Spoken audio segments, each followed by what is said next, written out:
এসছি বাঁকুড় আর একটা আইকনিক জায়গা, হায়দার আলিয়েভ সেন্টার। অনেক দূর থেকে চোখে পড়বে এর স্থাপত্য আর নির্মাণ। বিল্ডিংটি ডিজাইন করেছেন ব্রিটিশ ইরাকি স্থাপত্যবিদ জাহা হাদিদ। ৫৭,৫০০ বর্গমিটার জায়গা নিয়ে পুরো বিল্ডিং এবং তার গ্রাউন্ডটা তৈরি হয়েছে। এর আর একটা বিশেষত্ব হলো এটাকে এক এক জায়গা থেকে এক এক রকম দেখতে লাগে। কোনো জায়গা থেকে এটা মনে হবে সমুদ্রের ঢেউয়ের মতন, কোনো জায়গায় আপনার মনে হবে এটা শামুকের মতন। সব মিলিয়ে সবুজ ঘাসের ওপর এই সাদা বিল্ডিংটা আপনাকে আকৃষ্ট করবে। সোমবার ছাড়া প্রত্যেকটা দিন খোলা থাকে এই সেন্টার, সকাল 11টা থেকে সন্ধ্যে 6টা অবধি। এর এন্ট্রি ফি হলো 500 টাকার মতন। এর ফার্স্ট ফ্লোরে একটা এক্সিবিশন হল আছে, সেখানে আপনি দেখতে পাবেন প্রচুর দুষ্প্রাপ্য গাড়ি, অ্যান্টিক গাড়ি যেগুলোকে বলে। বিভিন্ন মডেলের এবং বিভিন্ন ধরনের গাড়ির সম্ভার এখানে রয়েছে, যেগুলো হয়তো একসময় এখানকার রাজারা ব্যবহার করতেন বা শেখরা ব্যবহার করতেন।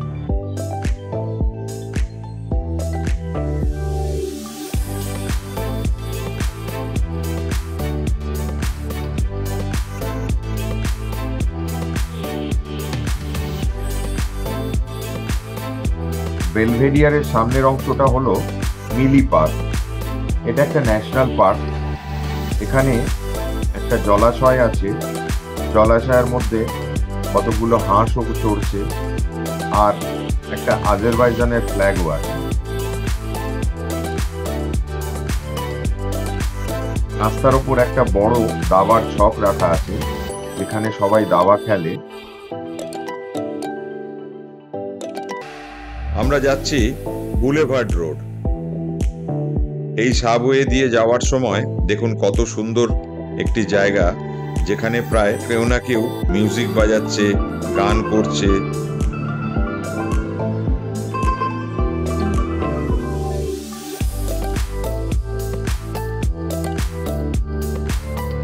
এই বেল বিয়ার থেকে পুরো ক্যাসপিয়ান সমুদ্র দেখতে পাওয়া যায়।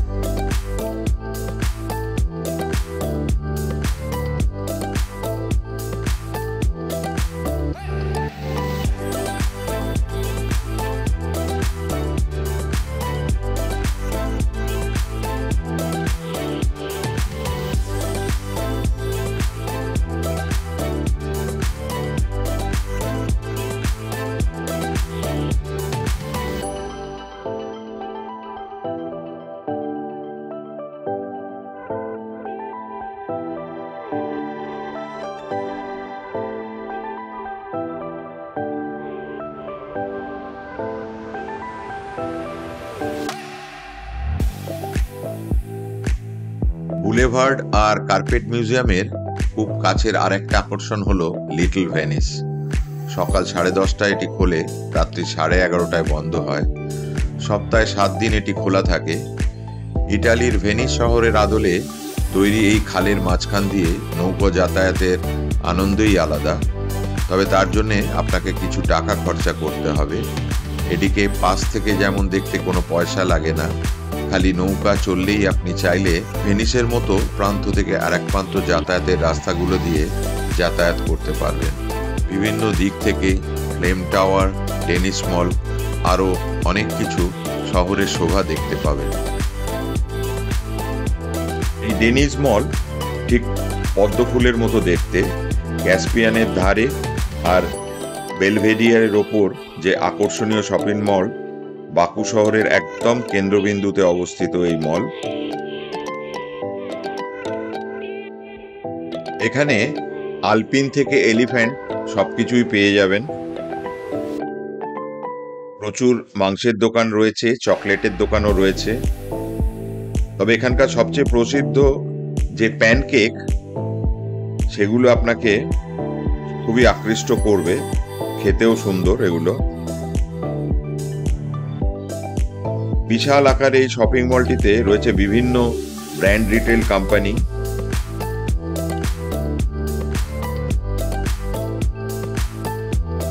বিদেশের সব ব্র্যান্ড এখানে পেয়ে যাবেন।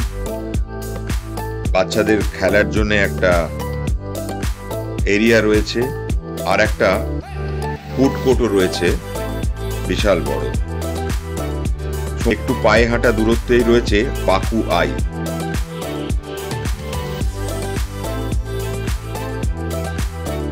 এটাকে ক্যাসপিয়ান সি এর মাঝখান থেকেও ভারী সুন্দর দেখতে লাগে। হাইল্যান্ড পার্ক থেকেও এর দৃশ্য পাবেন। পাকুর আর এক আকর্ষণ ন্যাশনাল কার্পেট মিউজিয়াম। এটা ডেনিস মলের খুব কাছে, আর এর স্থাপত্য বা নির্মাণ শৈলী চোখে পড়ার মতো। আধুনিকতার পুরোপুরি ছাপ দেখতে পাবেন। এই মিউজিয়ামে গেলে আপনি দেখতে পাবেন আদি যুগে কিভাবে বয়ান শিল্প ছিল, কিভাবে জামাকাপড় তৈরি হতো, মেশিনের মাধ্যমে এগুলো করা হয়।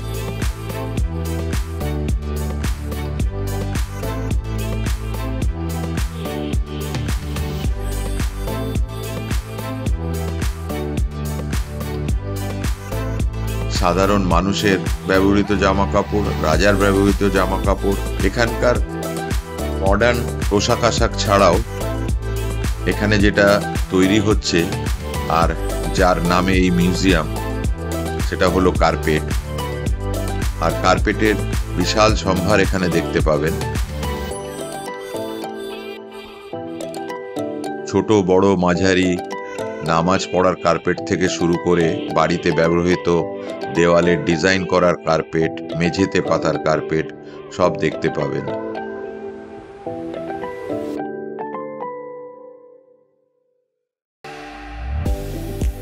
এটা প্রত্যেক দিন সকাল 10টায় খোলে আর সন্ধে 6টার সময় বন্ধ হয়ে যায়। পাকু শহরের আর এক আকর্ষণ দাগাস্তু পার্ক বা হাইল্যান্ড পার্ক।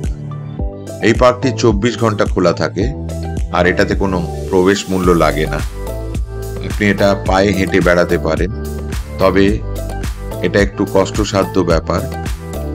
আপনি চাইলে যেতে পারেন ফিউনিকুলার দিয়ে, তার জন্য মাত্র 1 মানাত টিকিট দিলেই চলবে। এছাড়া হাইল্যান্ড পার্কের উপরে বেশ কিছুটা অংশ জুড়ে আছে অনেকগুলো মানুষের স্মৃতিস্তম্ভ, যারা কোনো না কোনো ভাবে বাঁকুড় স্বাধীনতা এবং বাঁকুড় ইতিহাসের সঙ্গে জড়িয়ে রয়েছেন, এবং তাদের স্মৃতির উদ্দেশ্যে রয়েছে একটি জ্বলন্ত আগুনের জায়গা, যেখানে 24 ঘন্টা অনবরত আগুন জ্বলে চলেছে। পার্কের সৌন্দর্য আর এর ওপর থেকে চারিদিকের প্যানোরামিক ভিউ দেখতে খুব ভালো লাগে। Caspian Sea, Old Baku, New Baku, Flame Tower এ সবগুলোই দেখতে পাবেন। আর নাইট ভিউ এর সঙ্গে আলোর ঝলকানি দেখতে আপনার চোখ জুড়িয়ে যাবে। এই নাইট লাইফ অ্যাক্টিভিটিতে বাকু কিন্তু পেছিয়ে নেই। নাইট লাইফের মধ্যে দুটো ব্যাপার আছে।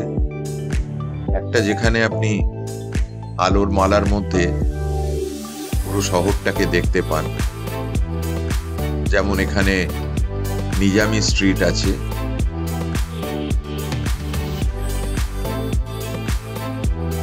আর হাইল্যান্ড পার্কের উপর থেকে পুরো শহরের ভিউ নিতে পারবেন। বুলেভার্ড আর ক্যাসপিয়ান সির ধার ধরেও ঘোরাফেরা করে এনজয় করতে পারেন। আর একটা এনজয় হলো একটু অ্যাড্রিনালিন এনজয়মেন্ট, আমরা যেটাকে বলি বার, ডিস্কো ইত্যাদি, এই সমস্ত জায়গাগুলো গিয়ে এনজয় করা আর কোয়ালিটি টাইম কাটানো। এখানকার বারগুলো একটু অন্যরকম লেভেলের হয়, কারণ বেশিরভাগ হোটেলের বেসমেন্টের মধ্যেই এখানকার বারগুলো রয়েছে। এখানে ঢুকলেই আপনি বুঝতে পারবেন এখানের পরিবেশ কতটা খোলামেলা, আর পৃথিবীর অন্যান্য আধুনিক দেশগুলোর সঙ্গে পাল্লা দিয়ে কিভাবে এরা নাইট লাইফের আয়োজন করেছে, যে কারণে বিদেশিরা এসে এখানে ভিড় জমান এবং বিভিন্ন রকমের আনন্দ অনুষ্ঠানে যোগ দেন। বাকু থেকে গাবালা যাওয়ার রাস্তাতেই পড়বে জুম্মা মসজিদ। একদম রাস্তার ধারে এই সুন্দর মসজিদ। কিছু লাইব্রেরি, মাদ্রাসা আর নামাজ পড়ার জিনিসপত্র একটা ছোট দোকান আছে, আর পাশে অজু করারও জায়গা রয়েছে। যাতে ওখানে সবাই পরিষ্কার পরিচ্ছন্ন হয়ে ভেতরে গিয়ে নামাজ পড়তে পারে। মসজিদের ভেতরের পুরো অংশটাই কার্পেট দিয়ে মোড়া এবং ওপরের দিকে সিলিং এর কাজকর্ম ভারী সুন্দর। এখানে যদিও ফটোগ্রাফি অ্যালাউ নেই, তবুও যতটুকু সম্ভব আমরা তুলতে পেরেছি। জায়গাটার নাম গাবালা। এটা ককেশীয় মাউন্টেন রেঞ্জের মধ্যে পড়ে। এখানে যেতে গেলে আপনাকে ট্রেন বা বাসে করে যেতে হবে বা প্রাইভেট ট্যাক্সিতেও যেতে পারেন। যাতায়াতের পথের দৃশ্য খুব সুন্দর, ঝাঁ চকচকে রাস্তা। কিছুটা গেলে আমরা পেয়ে যাব ছোট বড় পাহাড়ের ঢিপি, কিছুটা সবুজ, আর চারিদিকে অনেকগুলো ছোট ছোট শহর গড়ে উঠেছে।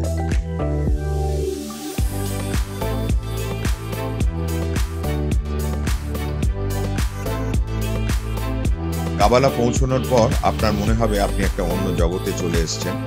চারিদিকের পরিবেশ এত সুন্দর এবং পলিউশন ফ্রি, আর প্রত্যেকটা গাছের পাতার কালার এক এক রকম।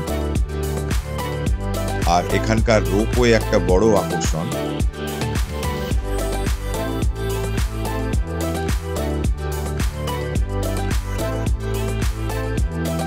আর আশেপাশের পাহাড়ের সৌন্দর্য দেখতে পাবেন। আর এখানকার কেবল কারের চার্জ হচ্ছে 20 মানা।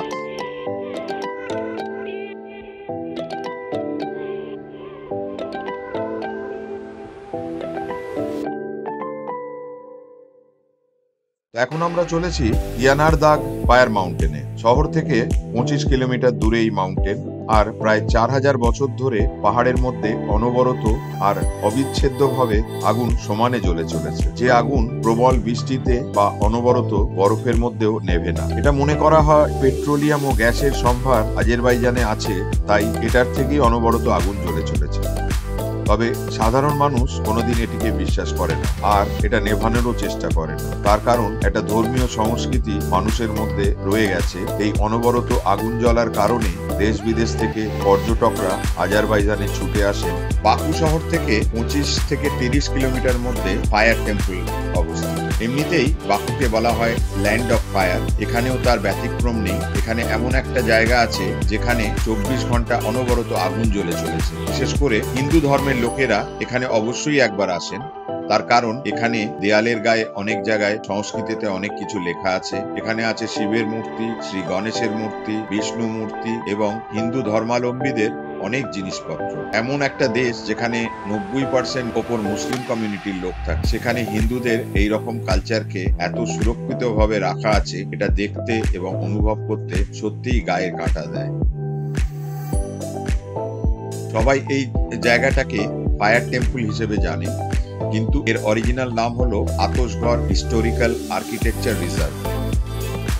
এটা একটা ইউনেস্কো হেরিটেজ সাইট। এটিকে বানিয়েছিলেন এখানকার হিন্দু কমিউনিটির লোকেরা, যেটি আজও সুন্দরভাবে সংরক্ষণ করা আছে।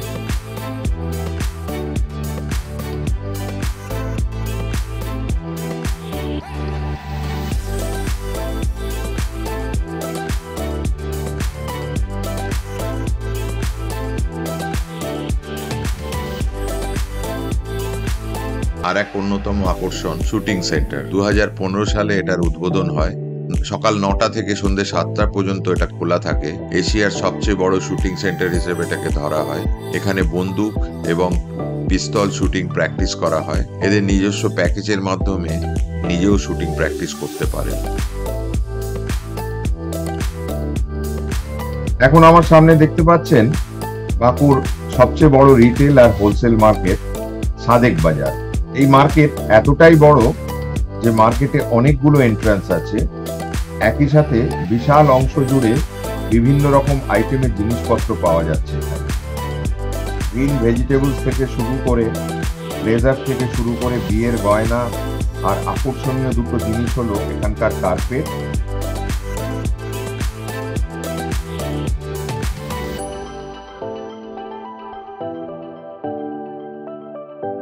আপনাকে ভীষণভাবে বার্গেন করতে হবে, বিশেষ করে যদি আপনি পৃথিবী বিখ্যাত আতর এখান থেকে কিনতে চান।